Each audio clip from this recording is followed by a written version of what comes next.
Welcome to the tutorial Studying the Model.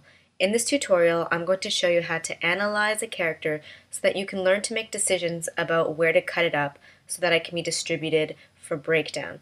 And this is not just for the cartoon rabbit, but hopefully for any character that you'll come across. So to begin, I'm going to disable the profile and three-quarter view of the rabbit as well as the grid.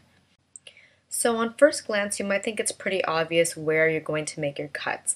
Around the ears, where they attach to the head, at the shoulder of the arm, the elbow of the hand, things like that. But you'll realize as you get down to the nitty-gritty that there are some choices that you have to make that you might be unsure about, such as the whiskers. Are they going to move independently or do they belong to the face? A lot of characters that have hair, especially long hair that isn't in a ponytail, you might wonder, should it move freely by itself or is it attached to the head? Decisions like this. So I'm going to help you along with that so that you make good choices when you decide to cut your character apart. So I'm just going to zoom in a little here and take a look at the face.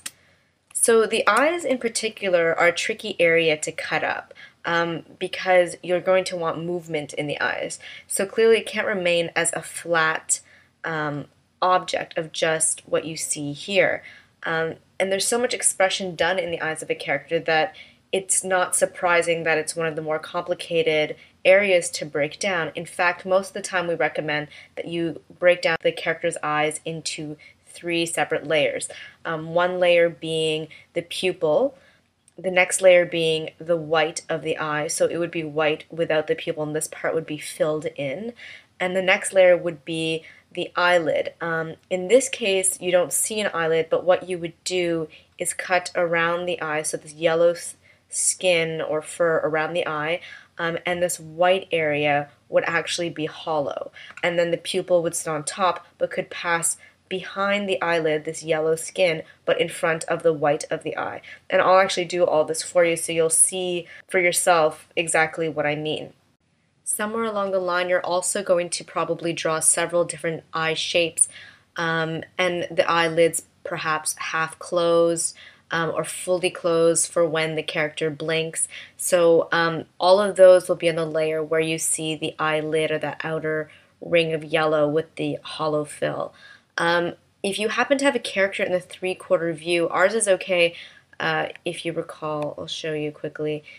This is not too bad, but some characters have kind of goggly eyes where they extend beyond the side of the face. That's a pretty special case. A frog would be an example. The eyes often sit on top, like a hippo. There's a few animal characters where that might occur.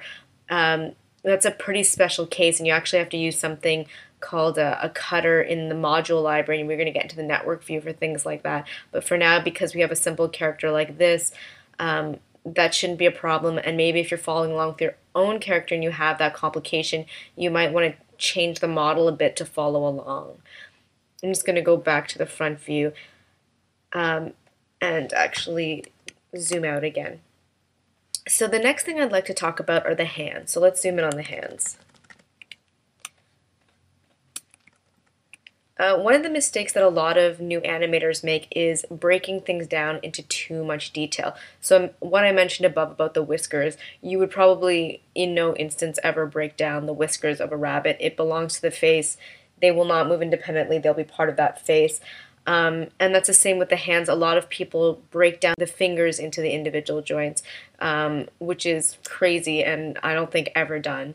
You always draw the hands as is, and what you do to create expression and movements in the hand is to actually draw several hand sets in different gestures and poses, and then later on you'll do drawing replacements or drawing swaps so that you can actually have a variety of different hand movements as you're animating. So one thing to keep intact is definitely the hands. The next thing I want to talk about is flipping logos. So we don't actually have any type of a logo here. It's actually best seen once again in the three-quarter view. So as I mentioned before, generally there are 5 views that you would have drawn. The front, profile, three-quarter back, and back views. And these 5 drawings actually essentially give you a 180-degree turn. But when you think about it, you need the other 180 degrees so that each pose, except for the back and front, obviously has its opposite. So you would see this three-quarter rabbit facing the left and then also facing the right. And to do this generally, I'll show you this when we animate, you attach your character to a peg and you flip the entire peg. But then if you think about it, if there's any type of writing or a logo on the character's clothing, such as say the S for Superman on his chest, and then you flip the drawing, the S would then get flipped backwards. Or you would be reading it backwards on his chest. So to avoid this type of problem and so that you have the flexibility of flipping your character around, it's recommended that you remove any logo or writing that cannot be mirrored properly on a separate layer.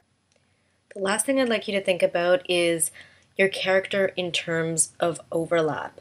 And what I mean by that is that when you're going to cut out your character, you're not going to make blunt or severe cuts where appendages meet the body, such as the tail, the legs.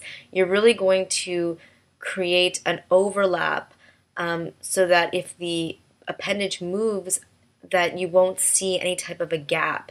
And so when you see your character like this, you really have to think in those terms. You have to see right away that this tail is going to extend beyond, and you're going to create sort of a knobber around it, and that'll be tucked behind the character's robe.